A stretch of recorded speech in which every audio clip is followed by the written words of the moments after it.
Weellisaa Urgeessaa Isheetuu qaamota hidhataniin adamsamaa jiraachuu beeksisee jira.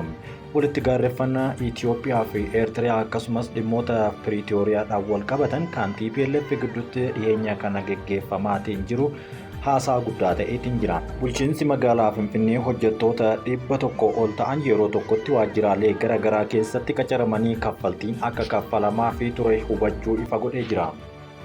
Oduu biyya alaatiin Hamaas reeffa Israa'eloota kan biyya isaanii keessatti ajjeefaman gara Israa'elootaatti deebisuun himamee jira. Oduu kanaa fi kanneen biroo qabadhee isiniif dhiyaadheetiin jira. Hanga xumuraatti akka waliin turtan asumaan isin affeera. Bulchiinsi magaalaa Finfinnee hojjettoonni 100 ol ta'an yeroo tokkotti waajjiraalee adda addaa keessatti qacaramanii kaffaltiin akka kaffalamaa fi turee fi amma reefuu hubachuu isaa beeksiseera. Hojjettoonni 100 ol ta'an waajjira 2 yookaan 3 keessatti qacaramanii kaffaltiin isaaniif kaffalamaa akka turan kantiibaan magaalattii Aadde Adaanech Abeebee himaniiru. Aadde Adaanech kana kan dubbatan mana maree magaalaa Finfinneetti taa'ameen gabaasa raawwii hojii ji'oota 6 wayita dhiyeessanittidha. Kantiibaan gabaasa isaanii keessatti bulchiinsi magaalichaa sirna bulchiinsa odeeffannoo siivil sarvisii walitti hidhame hojiirra oolchuun hojjettoota meeqa akka qabu baruu akka danda'e eereera. Bulchiinsi magaalattii faayiloota hojjettoota gara 168 ta'an gara sirnichaatti erga iskaan godhee galchee booda hojjettoonni 100 ol ta'an waajjira 2 yookaan 3 keessatti sirnaan qacaramanii kaffaltiin akka kaffalamaa fi jiru baruu dubbataniiru. Weellisaa Urgeessaa Isheetuu qaamolee hidhatanii adamsamaa jiraachuu ifa godhe.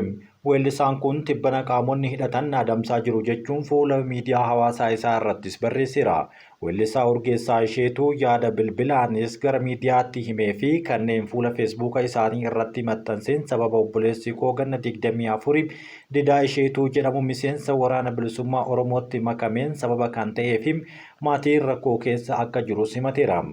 Abbaan isaa obbo Isheetuun bara 2016 akka lakkoofsa Itoophiyaatti ilmi kee miseensa waraana bilisummaa Oromoo ta'e jechuudhaan ji'a 4 hidhamee dararamaa ture jechuunis kan dubbate yommuu ta'u, sababa kanaaf anallee na adamsaa jiran jechuun yaada qabu barreesseera.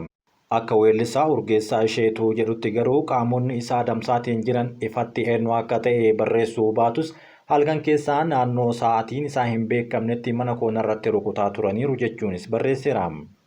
Magaalaa Shaggar mana hidhaa gidduu jedhamu keessatti obboleeyyan isaa Fiqiruu Isheetuu fi Addunyaa Isheetuu hidhamuu kan himu weellisaan kun abbaan isaa obbo Isheetuu fi obboleessi isaa Qutisuun Boonsaa Isheetuu ammoo magaalaa Shaggar kutaa magaalaa Sulultaatti hidhamuu himeera. Isheetuun tibbana qaamota adamsaa jiran ilaalchisuudhaan yaada bilbilaan miidiyaa OMN itti himeefi kan miidiyaa hawaasaa isaa irratti barreesseen kiibxata darbe gurraandhala 18 bara 2025 halkan keessaa gara lafa barii sa'a 11tti mana jireenyaa kan koo magaalaa Shaggar gudduu jedhamu keessa jirutti qaamonni dhufanii mana irratti rukutaa turan jechuudhaan ifa godheera.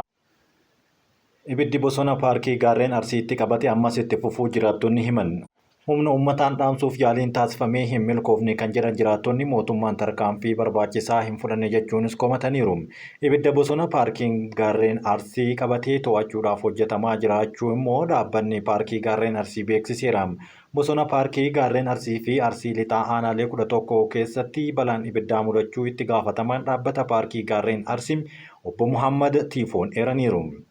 Balaa ibiddaa kana to'achuufis qaamolee qooda fudhattootaa waliin hojjechaa akka jiran himanii balaan kun erga mudatee torbee tokko caaluu jiraattonni aanaalee kanneenii ibsanii qaamoleen dhimmi ilaallatu balaa kana tasgabbeessuudhaaf tarkaanfii hatattamaa fudhachuu akka qabanis dhaamaniiru. Komishiiniin marii biyyaalessaa waggaa tokko keessatti hojiiwwan hafan xumuroo akka qabu Profeesar Masfin Araayaa hime. Komishiiniin marii biyyaalessaa waggaa tokko keessatti hojiiwwan hafan xumuruun ajandaa bocee akka ifoomsu Profeesar Masfin Araayaa ibsa godheera. Komishiinichi raawwii hojii waggoottan 3 darbanii fi hojii waggaa tokko keessatti hojjetu ilaalchisuudhaan har'a gaazexeessitootaaf ibsa kenne. Komishiinarri ol'aanaan komishiinichaa Profeesar Masfin Araayaa akka himanitti komishiinichi waggaa tokko keessatti hojiiwwan hafan xumuruun marii adeemsisuuf ni hojjeta jedheera. Dabalataanis hirmaattota qaamolee diyaaspooraa kan fo'atu yommuu ta'u hirmaattota yaa'ii maree bakka buusuudhaaf kan hojjetu ta'uu ibseera. Haala kanaan waggaa tokko keessatti ajandaa bocuu fi ifoomsuu gorsitootaa fi mijeessitoota adda addaa baasuus eeraniiru. Yaada maree irraa argate qindeessuun kan dhiyeessu ta'uu dubbatanii sosochii biyyaalessaa uumuun hubannoon akka uumamu kan hojjetu ta'us beeksisaniiru. Fooramiin Investimentii Itoophiyaa fi Suudaan Kibbaa Jubbaatti ni taa'ama. Fooramiin Investimentii Itoophiyaa fi Suudaan Kibbaa kan lammaffaan caamsaa 17 amma 19 bara 2017tti magaalaa guddittii Suudaan Kibbaa kan taate Jubbaatti ni taa'ama. Fooramicha adeemsisuuf koreen qindeessaa qooda fudhattoota garaagaraa wagirraa walitti babba'e hundeeffamee qophii jalqabuu odeeffannoon imbaasii Itoophiyaa Jubbaatti argamuu ni mul'isa. Koreen kun imbaasicha dabalatee ministeera dhimma alaa fi tumsa idil addunyaa kibba Suudaan, ministeera daldalaa fi industirii, ministeera investimentii kibbaa fi daldala biyyaalessaa Suudaan kibbaa, mana maree industirii fi qonnaa fi kanneen birootiif koominitii biizinasii Itoophiyaa of keessatti kan hammatedha. Fooramiin investimentii Itoophiyaa fi kibba Suudaan kan jalqabaa akka lakkoofsa faranjoota bara 2024 caamsaa darbe keessa Jubbaatti taa'amuun isaa ni yaadatama. Fooramichi walitti hidhaminsa daldalaa fi investimentii biyyoota lamaanii cimsuu irratti kan xiyyeeffatedha. Dabaluunis hariiroon hawaasa daldala biyyoota lamaanii gabbisiisuu kan kaayyeeffate yommuu ta'u, kanaan dura Itoophiyaan birrii gara Suudaan kibbaatti akka liqeessites ni himama. Finfinneetti konkolaattota lakkoofsa gabatee hin mul'anne maxxansan irratti tarkaanfiin fudhatamuufi jedhame. Magaalaa Finfinneetti konkolaattota lakkoofsa gabatee hin mul'anne maxxanfatan irratti tarkaanfiin seeraa akka fudhatamu poolisiin magaalattii beeksiseera. Magaalattii keessatti lakkoofsi gabatee konkolaattota hin mul'anne balaa tiraafikaa fi yakkaaf yaaddoo ta'aa dhufuu eeraniin konkolaattota lakkoofsi gabatee isaanii hin mul'anne irratti tarkaanfiin fudhatamaa jiraatus rakkoon jiru sadarkaa barbaadamuun akka furamuu hin dandeenye garuu ibsaniiru. Qaamoleen dhimmi ilaallatu waliin qindaa'uudhaan hordoffii fi to'annoo cimaa taasisaa jiraachuus beeksisan. Dambii lakkoofsa 55/2016 dhiyeenya hojiirra oolen konkolaattota lakkoofsa gabatee hin mul'anne maxxansan balleessan jalqabaa birrii 1,500 kan adabsiisu ta'us ragga'eera.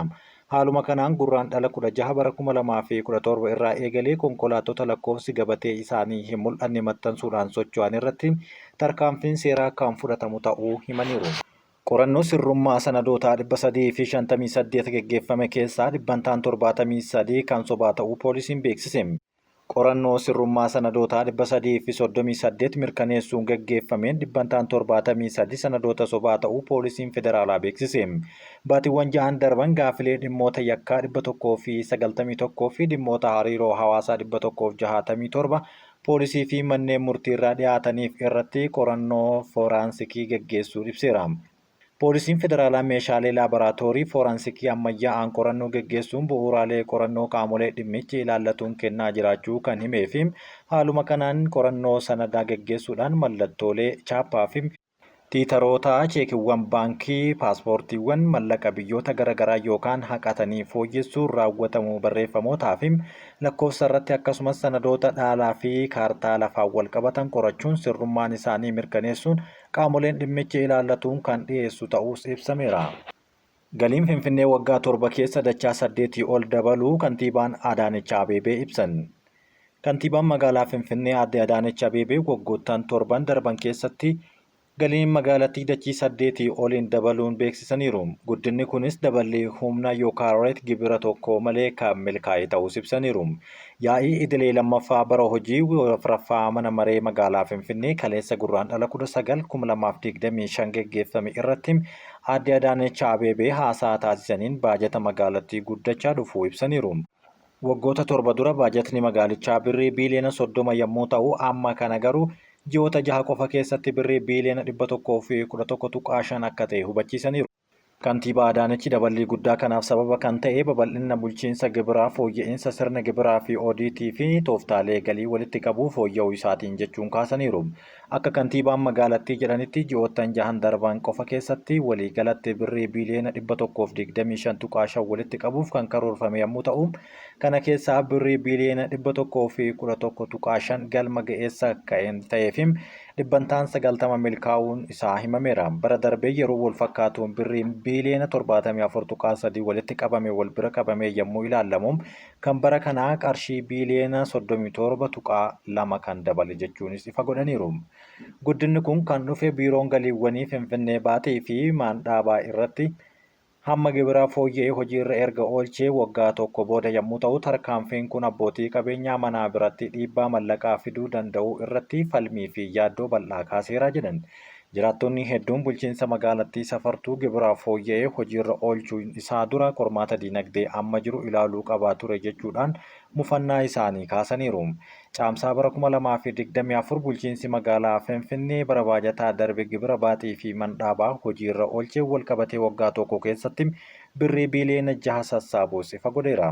Kantiibaan magaalattii aadde Adaanech Abeebee safartuu gibiraa fooyya'ee ilaalchisee yaaddoo uumame yeroo ibsan gibirri kun labsii bara 1968 bahe irratti hundaa'uudhaan safartuu kan iskweer meetira tokkoo fooyyessuudhaan sirreeffamni akka godhame himaniiru.